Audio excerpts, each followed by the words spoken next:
Everybody in the Valley Girl cast was there. Deborah Foreman, Martha Coolidge, E.G. Daly, Cameron Dye, Heidi Holicker, and Colleen Camp. Hey, Retro Wave Surfers, it's me, Hollywood Greg, and welcome to my Memorabilia Mania.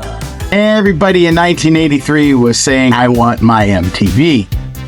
Well, growing up in Chicago in the early 80s, I was more like, I want my MV3. With Richard Blade, that is.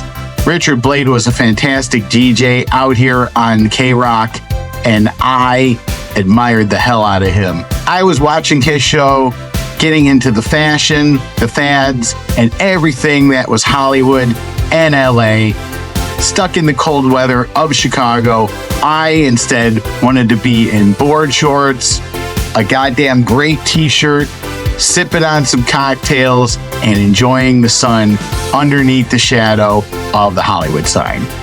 So, when I was 13, I checked out the movie Valley Girl at the Lincoln Village Theater, and its star-crossed Romeo and Juliet plotline drove the fantasy of romance home for me.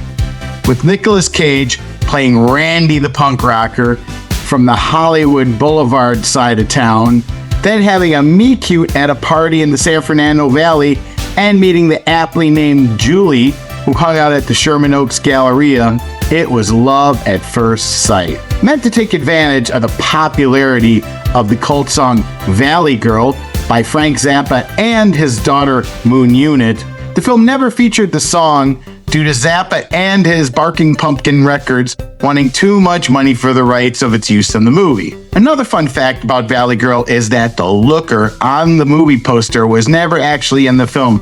Tina Berg was featured on the movie poster because producers, they needed somebody on there to drum up funding for the film. We of course know that Deborah Foreman ended up going on to play the role of Julie, and she was totally rad to the max. Martha Coolidge was the genius director behind the film.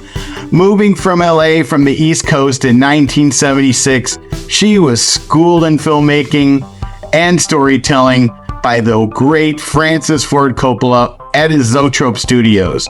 Her instincts laid the groundwork for the future of coming-of-age films, putting the female protagonist in charge of her own feminist destiny. The male was made the passive one in Valley Girl for once.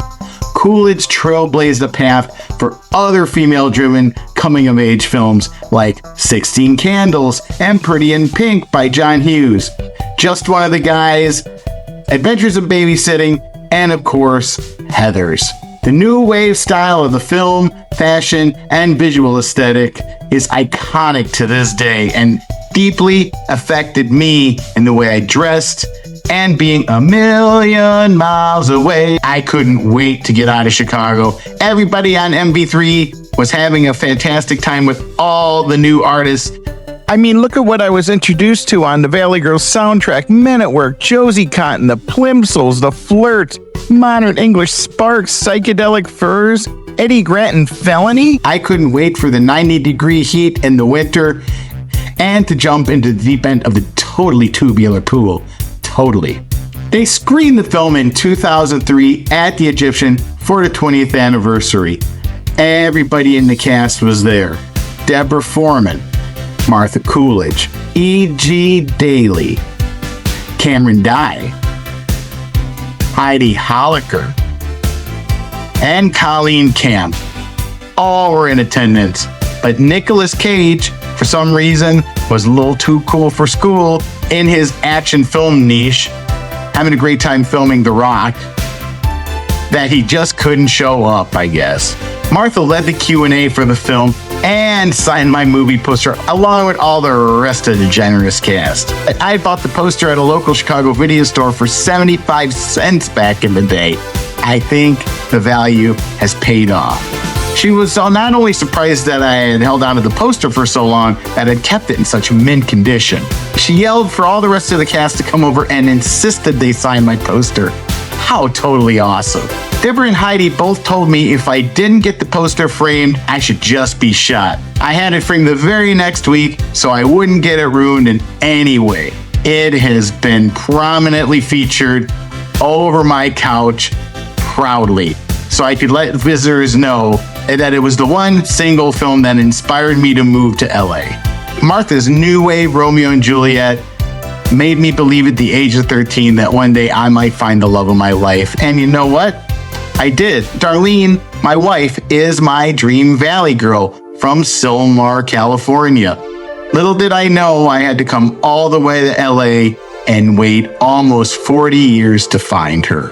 But hey, baby, I love you. You're always going to be my totally rad, totally tubular valley girl.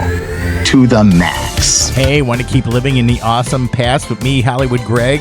Check out these 2 videos and also like this one and subscribe to my channel. Check me out on my social media at Hollywood Greg Retro. That's at Hollywood Greg Retro.